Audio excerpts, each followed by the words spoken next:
Governor Christie, first, congratulations on your win Tuesday. You've heard these reports out of Geneva. Secretary Kerry still optimistic. Benjamin Netanyahu calling the deal dangerous.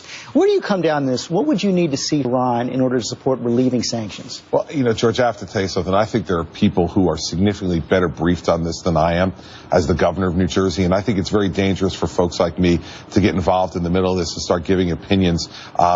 Listen, we have to let Secretary Kerry do his work, and then once we see the product of that work, we can all make a judgment. But right now, I'm not briefed well enough to be able to give an opinion. But can you support a deal that allows Iran to continue to enrich uranium? Yeah, George, listen, I'm the governor of New Jersey, and I think for me to be expressing opinions on this morning would be ill-advised, and I'm not going to do it. Okay, then let's turn to your win on Tuesday. Already, your potential rivals, if you decide to run in 2016, are out there praising your big win in the state, but also questioning, I guess, how well you're going to travel. When Rand Paul was asked if you're the man to beat in 2016, he called you a moderate, and then he added this.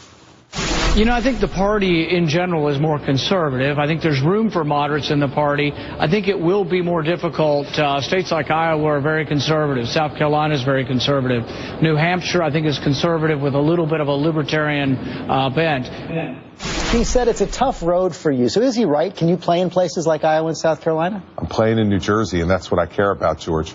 At the end of the day, what did we see in New Jersey on Tuesday? 61% of the votes statewide in a state that President Obama won by 17 points just a year ago.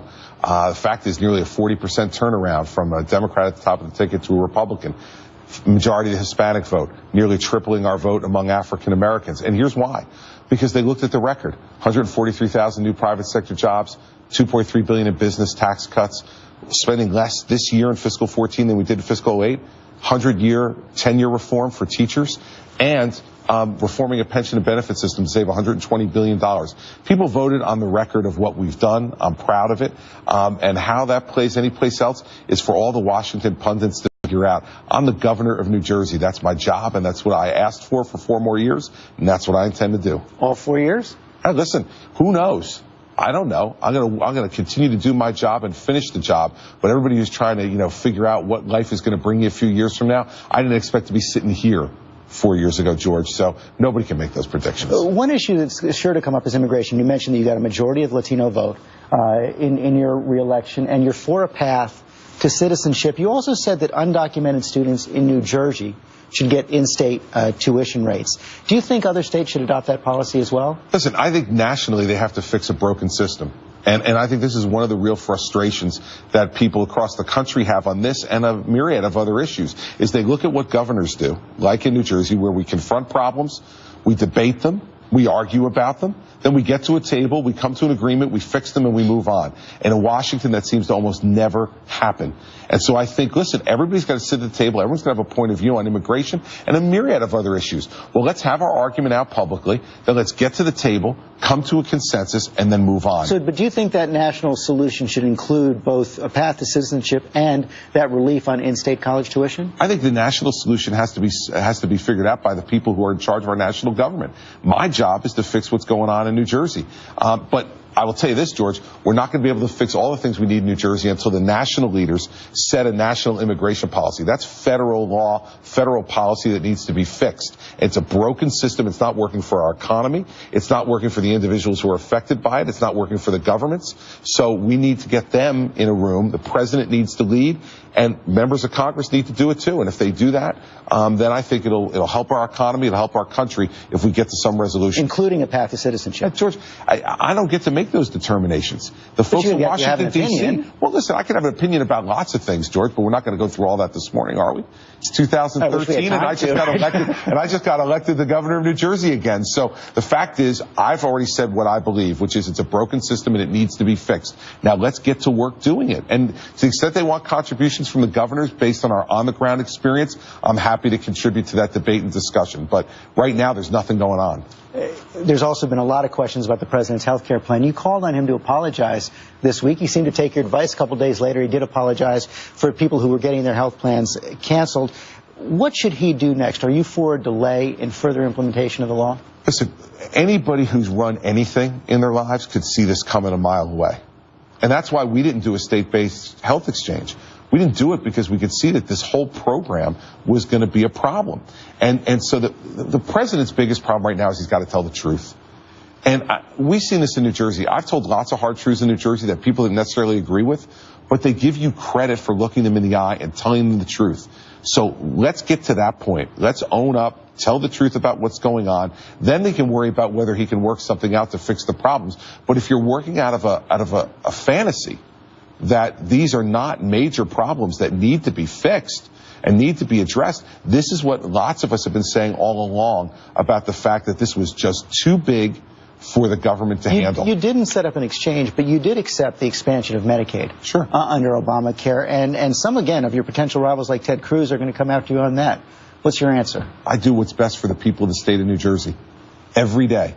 And expanding Medicaid in the state of New Jersey, given how expansive our program already was, it's a relatively small expansion, but it's going to mean a lot. And it's also going to benefit New Jersey's budget. See, here's what makes me different than a lot of these other guys. I'm going to do what I think is right for the people who elected me. And a lot of these other folks are always trying to put their finger in the wind and see which way the wind's blowing that day. My job is to run the state of New Jersey. That's what I do every day. And the fact is, George, when you do that, people across the spectrum give you credit. And that's what those election results, 61% of the vote on Tuesday, show. It was a sweeping win. You're also in the news this week because of this book, Double Down, about the 2012 campaign. And one of the authors, John Howman's on our roundtable. Extensive section on the Romney vice presidential search process. They leaked your file. Never seen that happen before.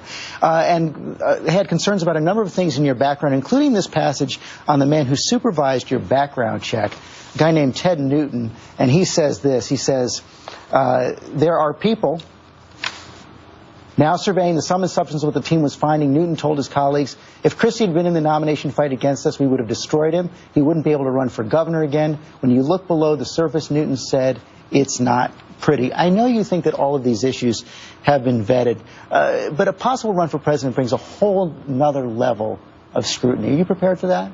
George, listen, first off, political advice from people who ran the Romney campaign is probably something nobody should really give a darn about. So let's start with that. But secondly, all these issues have been vetted, and if I ever run for anything again, they'll be vetted again. If you're in public life, that's what you have to understand. But listen to Governor Romney. And what Governor Romney said when he spoke last week was that none of this caused him any pause at all. And so I'll take Mitt Romney's interpretation of all this rather than some, paid political consultant who was, trying to make himself famous, obviously, in the book. Finally, you saw that Time magazine cover this week. We're going to show it right there, the elephant in the room. Did that bother you at all, or did you think it was clever? George, if I'm bothered by jokes about my weight, it's time for me to curl up into the fetal position and go home, okay? The fact is that, if they think that's clever, great for them. They run the magazine to make the decisions. Here's the thing with the way the people in New Jersey look at this. Their governor's been on the cover of Time magazine twice in 1 year. We must be doing something right. And the fact is that they reaffirmed what we did and what our strategy was for the last 4 years. Go everywhere. Show up. Govern and make decisions. Not go just to the places where they vote for you, but go to the places where they haven't voted for you. I did a town hall in Irvington, the city of Irvington, New Jersey. 4.7% of the vote is what I got in 2009. When I did it at this Baptist church, there were more people in the church than voted for me from that town in 2009. You go places where people need to hear you, and more importantly, you need to hear them. That's the way you grow and expand a political movement. That's how you get the kind of numbers we got on Tuesday night. People in New Jersey are proud of me. Whatever they put on the cover of Time magazine, as long as my name's with it, I could care less. And wherever you go the next few years, a lot of people are going to be following you. Governor Christie, thanks very much. George, thank you. Let's turn now to another New Jersey